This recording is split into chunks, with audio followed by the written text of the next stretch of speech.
இன்றைக்கி சோமவார பிரதோஷத்துக்கு நான் நாகலிங்க மரம் இருக்கிற இடத்துக்கு போய் நாகலிங்கம் பூவை எடுத்துகிட்டு வந்தேன். ஏன்னா இன்றைக்கி சோமவார பிரதோஷம் நம்ம நாகலிங்கம் பூவை வச்சு கும்பிடுவோன்னு நினச்சேன்.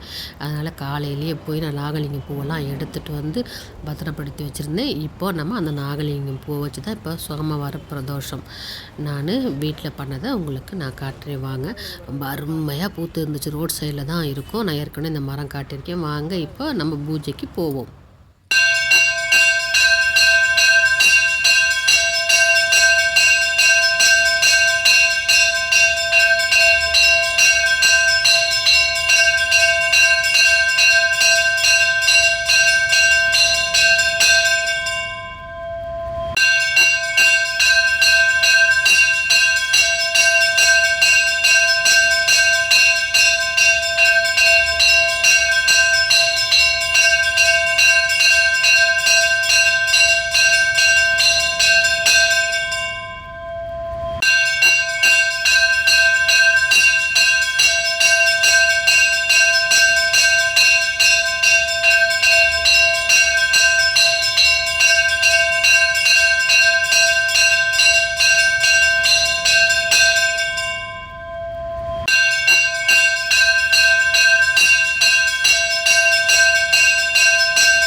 ஜோதி ஜோதி ஜோதி பரம் ஜோதி ஜோதி ஜோதி அருள் ஜோதி ஜோதி ஜோதி சிவம் வாம ஜோதி சோம ஜோதி வான ஜோதி ஞான ஜோதி மாக ஜோதி